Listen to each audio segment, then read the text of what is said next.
Olá, ainda falando sobre a Grécia, né? Os primeiros tempos da antiguidade na Grécia, os primeiros são conhecidos como período homérico. Ele vai de 1200 anos antes de Cristo a 900 anos depois de Cristo. É que as principais fontes históricas sobre esse período são dois longos poemas, Ilíade e Odisseia, atribuídos ao poeta Homero. Hoje sabemos que estes poemas vinham sendo cantados por várias gerações de poetas chamados de Aedos. A Ilíade narra a guerra de Troia e a Odisseia narra as aventuras de heróis do herói Ulisses.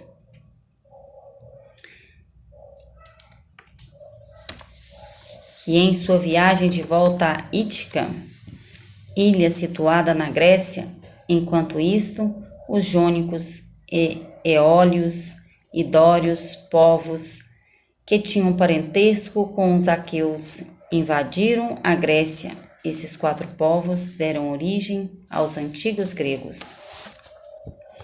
Por volta de 1200 anos antes de Cristo, a base da organização social passou a ser o oikos, uma grande família, pais, primos, avós, seus descendentes e seus bens, como casas, terras e animais.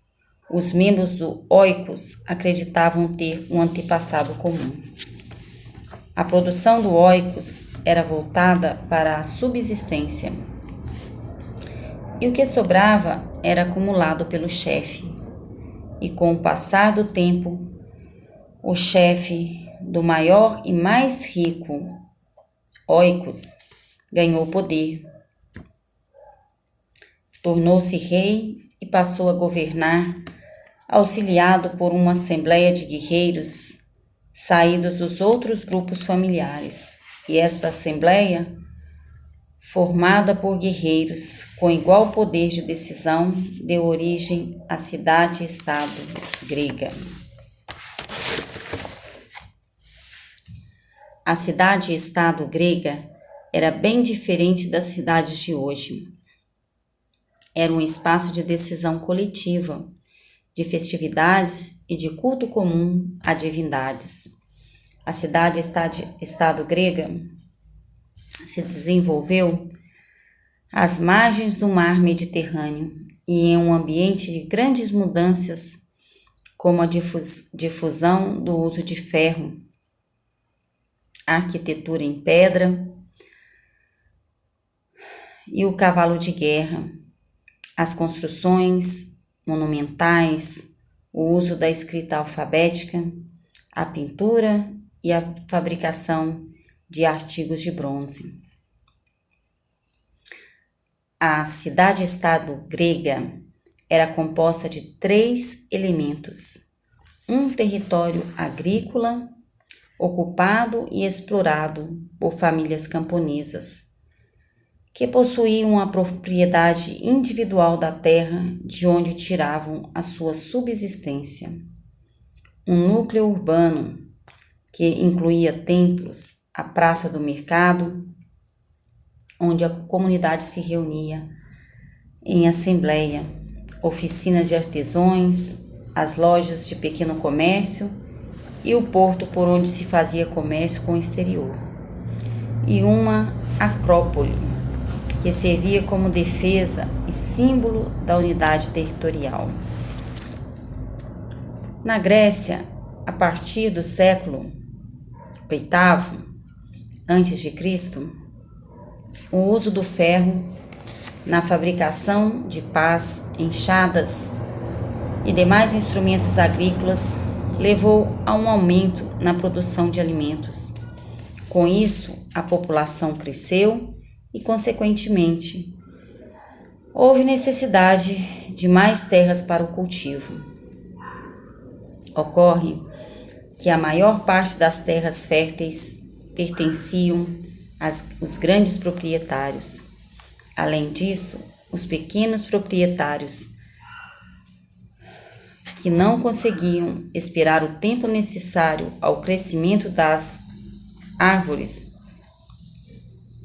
que plantavam, pediam empréstimos aos grandes proprietários e, não podendo saldar as suas dívidas, se tornavam escravos.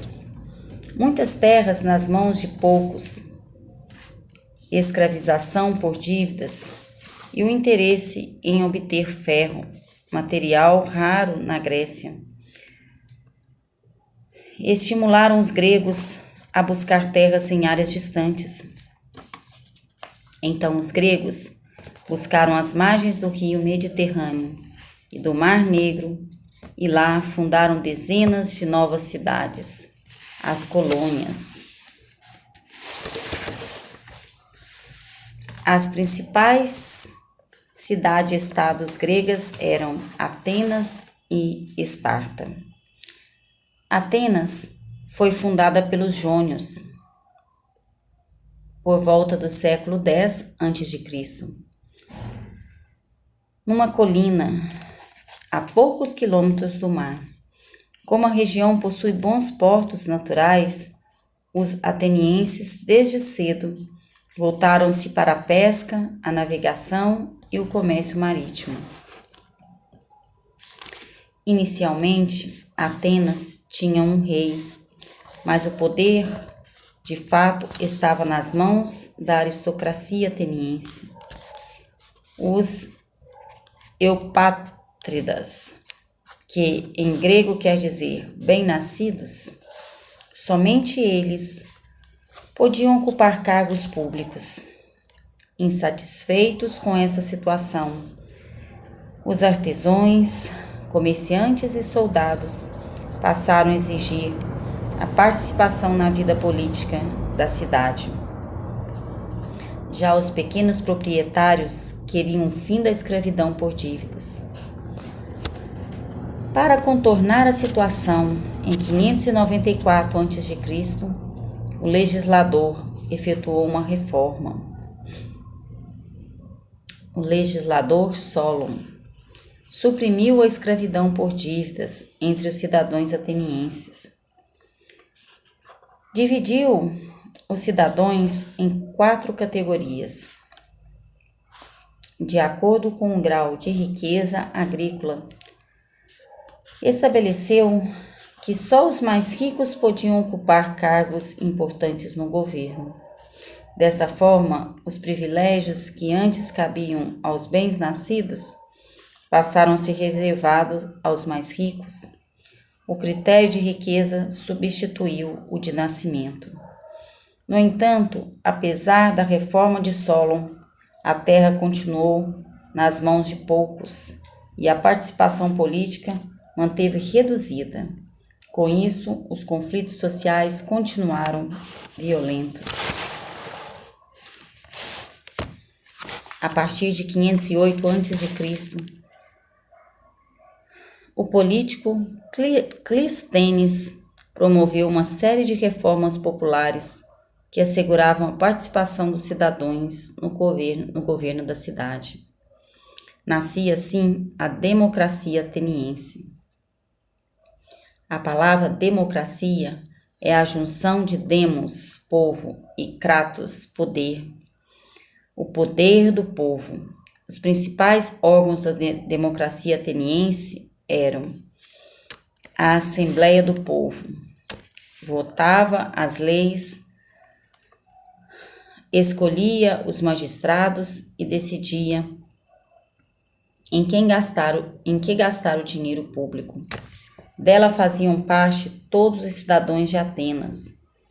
Dela faziam parte, todos os homens livres com mais de 18 anos e filhos de pais atenienses. Tinha também o Conselho dos 500. Preparava os projetos para serem votados pela Assembleia do Povo. Esse conselho ele era formado por 500 cidadãos escolhidos por sorteio anualmente, de modo que tanto os ricos quanto os pobres tinham a mesma chance de ser eleitos. Os projetos aprovados por este conselho eram postos em prática pelos estrangeiros. 10 cidadãos eleitos por um ano. Assim, todos os cidadãos, não importando a profissão e nem a situação financeira, podiam participar diretamente do governo. Daí se dizer que a democracia ateniense era direta, aberta a todos os cidadãos. Clístenes criou também o ostracismo, que consistia em expulsar da cidade por 10 anos qualquer pessoa que representasse uma ameaça à democracia. Não se pode esquecer, no entanto, de que a democracia ateniense não era para todos. Os escravizados, as mulheres e os estrangeiros não eram considerados cidadãos e, portanto, não tinham direito de participar da vida política. E a partir de 450 a.C., sob a liderança de Péricles, a democracia ateniense foi aperfeiçoada. Criou-se um tribunal popular, composto de 6.000 cidadãos, para julgar toda espécie de causas. Os membros do tribunal eram eleitos por sorteio e ficavam no cargo por um ano. Depois disso, eram substituídos por outros, eleitos também por sorteio. Este rodízio era uma característica importante da democracia ateniense. Nesse tribunal, o júri era o juiz. Para que mais pessoas pudessem participar da eclésia, Péricles instituiu uma remuneração, permitindo que os mais pobres deixassem suas ocupações por um tempo para participar da política. Além disso, promoveu a reconstrução da parte alta de Atenas, destruída pelos persas. O templo em que Péricles liderou Atenas ficou conhecido como o século de Péricles. Apesar do fim da escravidão por dívidas, o número de escravizados em Atenas continuou grande, pois os atenienses passaram a comprar cativos de outros lugares, por exemplo, do Egito. Os escravizados faziam vários tipos de tarefas. Os homens cuidavam do gado, carpiam a terra, plantavam, colhiam. Já as mulheres moíam grãos, fiavam, teciam, cozinhavam e cuidavam de crianças, da casa e de seus donos. Esparta era muito diferente de Atenas, a começar pela localização. Ela estava situada entre altas montanhas e não tinha saída para o mar. A cidade foi fundada pelos dórios e desde o começo de sua história mais parecia com um acampamento militar. Sentindo a falta de terras férteis, os espartanos conquistaram e dominaram seus vizinhos, os messênios. Segundo o historiador Heródoto, o lema dos espartas era não fugir do campo de batalha diante de qualquer número de inimigos. mas permanecer firmes em seus postos e neles vencer ou morrer. Esparta também era bem diferente de Atenas. Os principais órgãos do governo espartano eram Gerúsia, grupo formado por 30 anciãos com mais de 60 anos, do qual faziam parte 2 reis. Os gerontes propunham leis, decidiam se a cidade devia ou não participar de uma guerra e julgava causas. A Ápila, assembleia formada por cidadãos espartanos com mais de 30 anos, voltava sem discutir as propostas da Gerúsia e geralmente concordava com elas. Eforato, órgão formado por 5 membros eleitos por 1 ano. Os éforos convocavam as tropas em caso de guerra, podiam convocar a apela e aplicavam as decisões da Gerúsia.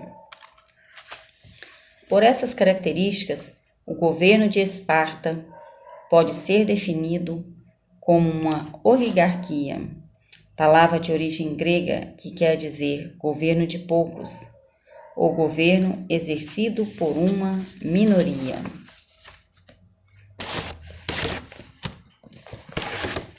Por volta do século VIII a.C., a sociedade espartana estava dividida em 3 grupos sociais. Os espartanos descendiam dos dórios e somente eles tinham direito à cidadania. Possuíam as melhores e maiores terras e podiam ocupar cargos políticos e militares. Os piéricos eram homens livres, porém sem direito à cidadania. Viviam nos arredores de Esparta e se dedicavam ao artesanato, ao comércio e ao cultivo de uma pequena propriedade. Os ilotas eram descendentes dos messênios, povo vencido e submetido pelos espartanos. Os ilotas eram de propriedade do governo e eram entregues aos cidadãos espartanos para trabalhar em suas propriedades.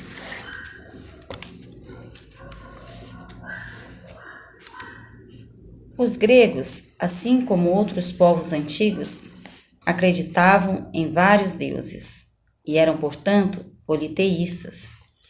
Julgavam que 12 de seus deuses viviam no alto do Olimpo. Por isso, a palavra Olimpo passou a ser sinônimo de céu, lugar onde reina a felicidade. Os deuses gregos eram imortais, mas reagiram como seres humanos, guerreavam entre si, sentiam dor, ódio, amor, ciúmes e inveja, casavam e tinham filhos. Os gregos acreditavam que os deuses podiam tanto favorecer quanto prejudicar os seres humanos.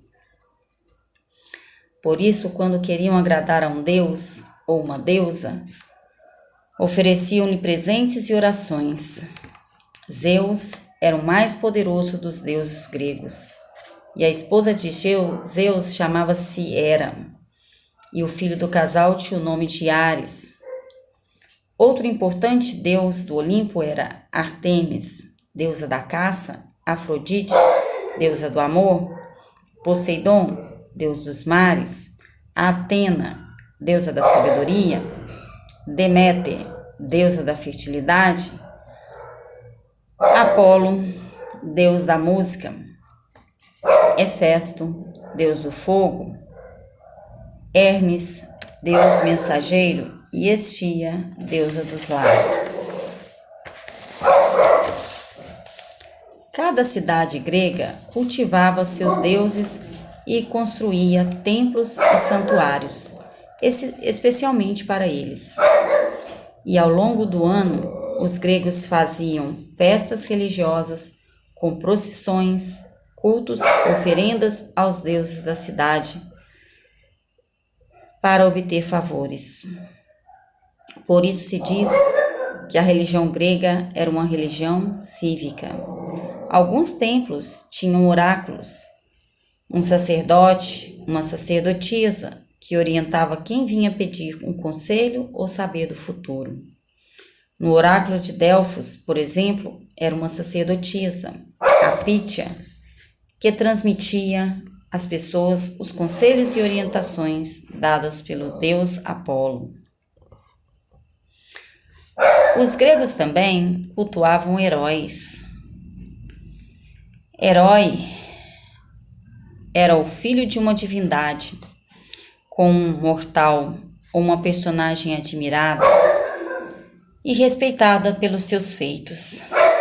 Os gregos criaram muitos mitos envolvendo seus deuses e heróis, e o conjunto de mitos de um grupo ou povo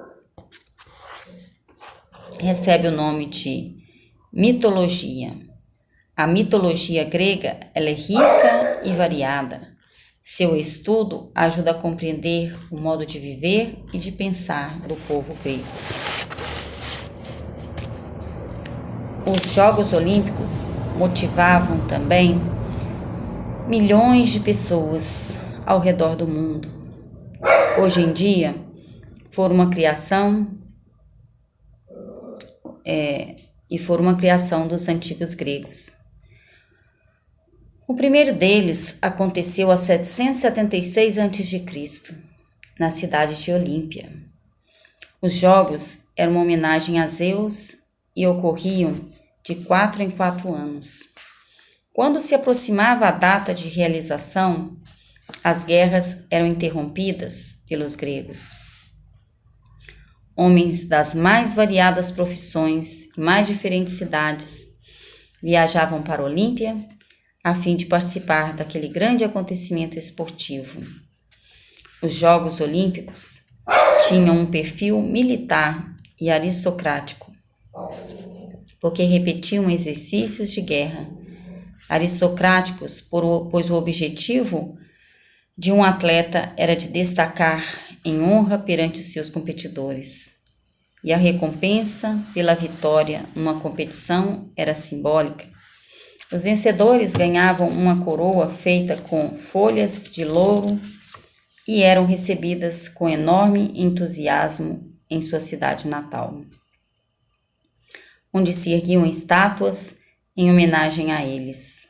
A presença de mulheres era proibida, tanto nas competições quanto na plateia.